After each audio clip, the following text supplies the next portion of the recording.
Picture this. You wake up, it's a Tuesday, you check your phone, eyes still blurry, you have 3 notifications.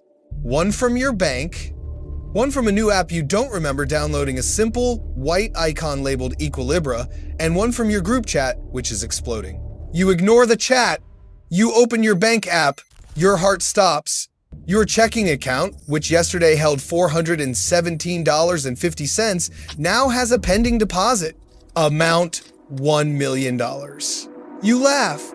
It's a glitch, a scam. You open the Equilibra app. It's just a single screen with a balance, $1 million, and a single line of text. A new beginning. You finally check the group chat. Do you see it? Is this real? I'm a millionaire. You turn on the news. The anchor isn't speaking, she's just staring at the camera, holding her earpiece live on air. The ticker at the bottom of the screen is frozen. Global monetary event. All 8 billion citizens. It's real! Every single living human being on Earth has just been given $1 million US. A gift from who? A trillionaire philanthropist? An AI singularity? Aliens? It doesn't matter. For one brief, glorious moment, there is universal joy. Wars stop, stock traders hug, enemies embrace. Everyone on Earth is now a millionaire. The world is about to end, and it all starts right now. This isn't a story about universal wealth. It's a story about the complete, instantaneous collapse of everything. Phase 1, the first 24 hours. The Great Shutdown. The first thing that happens isn't a purchase, it's a calculation. 8 billion people, $1 million each. That's $8,000 trillion? Let's put that number in perspective. The total amount of all money in the world, every bank account, all physical cash, all stocks, is called the global M3. It's estimated to be around $130 trillion. The total value of everything on Earth, all property, all companies, all land, all the gold ever mined is around $450 trillion. We haven't just added money to the system, we have injected 60 times the world's entire money supply in an instant. The idea of money is now 17 times larger than all the stuff in the world. And the first person to realize this is Jeff Bezos. Or at least his computers do. You, a new millionaire, do what any new millionaire would do. You try to buy something. You go to Amazon to buy that $3,000 laptop, it's gone. You try to buy a $1,000 drone, gone. Within the first 30 minutes, Amazon's automated pricing algorithms, sensing infinite demand, start raising prices. A $20 USB cable becomes $200, then $2,000. Then the system breaks. Amazon's servers aren't crashing from the traffic, they're being intentionally shut down. Why would Amazon sell a single item for $3,000 when $3,000 is now effectively the new 30 cents? Within an hour, it's a domino effect. Shopify, shut down. Walmart.com, shut down.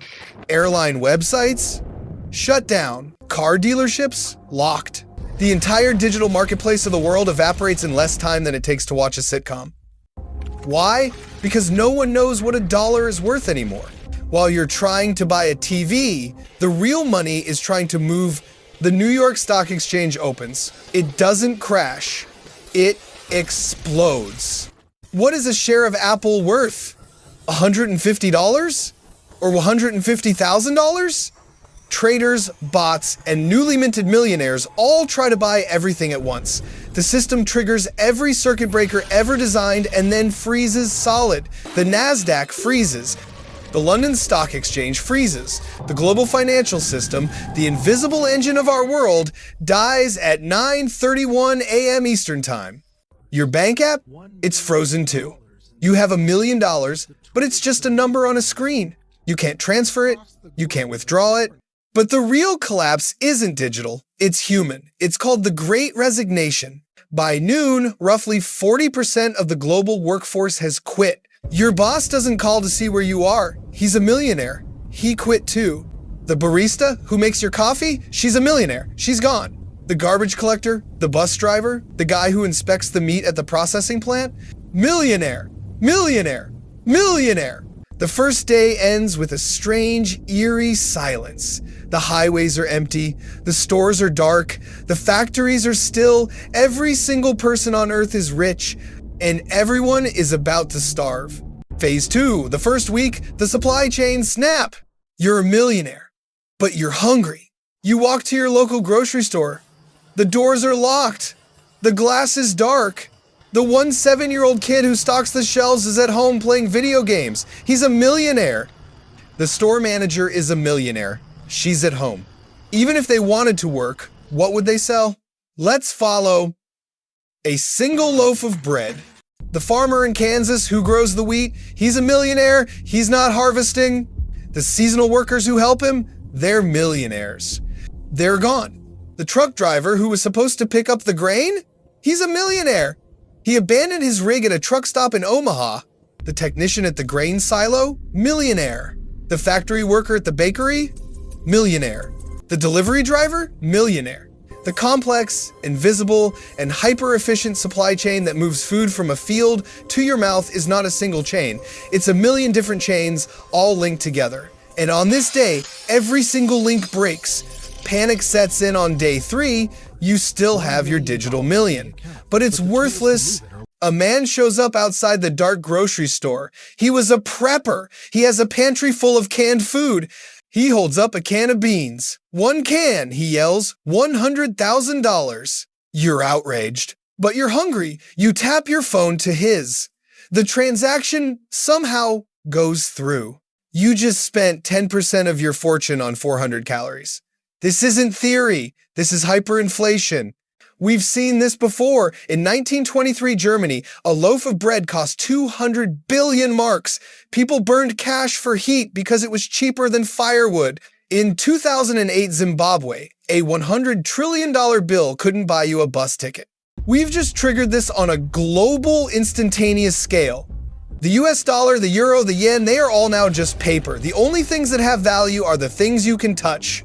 Food, water, fuel, and the people who have them are the new billionaires. It's not just food, it's energy. Your car is useless. Why? Because the person who works on the oil rig is a millionaire. The captain of the supertanker is a millionaire. The man who drives the fuel truck to your local gas station is a millionaire. The entire global oil and gas industry has stopped. The world's economy ran on two things: cheap labor and cheap energy. We just made labor infinitely expensive, and in doing so, we just turned off the energy. The lights are about to go out. Phase 3, the first month, the Great Darkness. You're at home. Your $100,000 can of beans is long gone. You are still, technically, a millionaire, and your lights go out. Then, your water stops. A power grid isn't a magical box. It's a living, breathing machine that needs thousands of people to operate it, 24/7. The engineer at the hydroelectric dam, monitoring water pressure, he's a millionaire. He's at home. The technician at the nuclear power plant, managing the control rods, she's a millionaire. She's at home. The coal miner, the natural gas fracker, the lineman who fixes the downed wire in a storm, millionaire. Millionaire. Millionaire. The grid doesn't just stop, it fails. Without precise management, substations overload, transformers blow, the system tears itself apart. And once it goes down, it doesn't come back up. This is where the collapse turns from inconvenient to apocalyptic. The dominoes fall. No power means no water treatment plants. Your taps run dry. The water that is in the pipes is no longer safe to drink. No power means no refrigerators. The remaining food in the world's warehouses rots. No power means no internet, no GPS, no communications. And no power means no hospitals. The world's top brain surgeon is now a millionaire, but so is the hospital janitor. So is the person who manufactures surgical gloves. So is the person who drives the truck that delivers the oxygen tanks. The entire medical system from the 911 dispatcher to the pharmaceutical lab is gone. If you get appendicitis, you will die. If you break your leg, it will heal badly. If you need insulin, you will have to find another way. You are now sitting in a dark, cold, or hot house. You have no food, you have no water, you have no way to call for help. But congratulations. You are a millionaire. What about the government? The military? The police? They're all millionaires too. Police officers, firefighters, soldiers. They don't do their jobs for the money. But they do have families. And right now, their families are hungry and their houses are dark. They are not at the station. They are at home, protecting their own. The government issues commands, but no one is listening. The social contract, the agreement that we all do our part, has been voided by $8 quadrillion. The looting starts. But it's not what you think. People aren't stealing TVs and jewelry. They are stealing antibiotics from pharmacies. They are stealing bags of rice from warehouses. They are siphoning gas from abandoned cars. This is the new economy. Phase 4, the first year, the new currency. A year has passed. The $8 quadrillion is a forgotten digital ghost. The global economy is a memory. But society isn't gone. It's just changed. You've left your dead suburban house. You're walking. You meet other people. You need to trade. What do you have of value? That $1 million on your dead phone? It's the most worthless thing you own. Your designer clothes? They're just rags. Your law degree? Your marketing skills? Your ability to code in Python? Completely, utterly useless. So, what is the new currency? Skills. Real, tangible, analog skills. Can you farm? You're the new banker. Can you fix a simple engine? You're the new tech mogul. Can you purify water? Can you suture a wound? Can you shoe a horse? Can you read a book on mechanical engineering and understand it? Can you fight? This is the new economy, the barter system too. Your wealth is no longer what you have, it's what you can do. And a new class of rich emerges. It's not the people who had the most money, it's the people who had the most stuff. The new billionaires are the people who, by pure luck, were in control of real assets when the music stopped. The family that owns a 1,000-acre farm, they're the new royalty. The ex-general who controls a local armory, he's the new government. The prepper you laughed at, the one with a bunker full of MREs, water filters, and antibiotics, he's the new Jeff Bezos. Communities form around these new centers of power. A small town forms around a working grain silo. A faction forms around a defensible position, like a prison. Your $1 million didn't make everyone equal. It just hit the reset button on a 5,000-year-old game. It reset the game back to survival.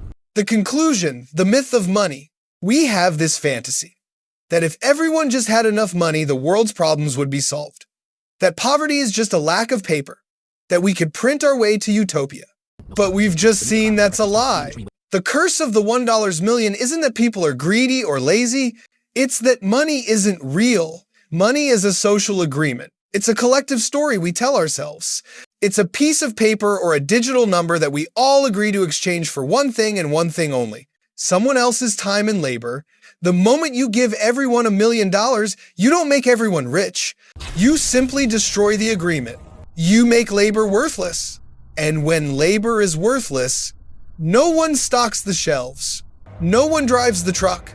No one picks the apple. And no one keeps the lights on. Wealth isn't the number in your bank account. Wealth is the complex, fragile, and invisible system of trust that allows you to walk into a store and exchange a piece of paper for a gallon of milk. Wealth is the farmer, the trucker, the engineer, and the barista all agreeing that their time is worth your money. Giving everyone $1 million doesn't make everyone a millionaire. It makes everyone a hunter-gatherer. And most of us have forgotten how to hunt. So, what if everyone in the world had $1 million? For about 24 hours, you'd feel like the richest person alive. And for the rest of your life, you'd be fighting over a can of beans. Fighting over a can of beans, a grim ending for a global lottery. Luckily, our world hasn't collapsed yet, and the social agreement still holds. The video showed that true value isn't a magic deposit, it's the labor, the skills, and the systems we trust. In this reality, you don't have to be a hunter-gatherer. You can still become a millionaire. I've placed a link in the description and the pinned comment. It's not a global handout, but a resource for high-value job opportunities that hold that kind of potential. Click it and sign up. If you found this video interesting enough, drop a comment and join the conversation. Comment below with what you think would really happen. Share this video to start a debate. And of course, like and subscribe so you won't miss my next video.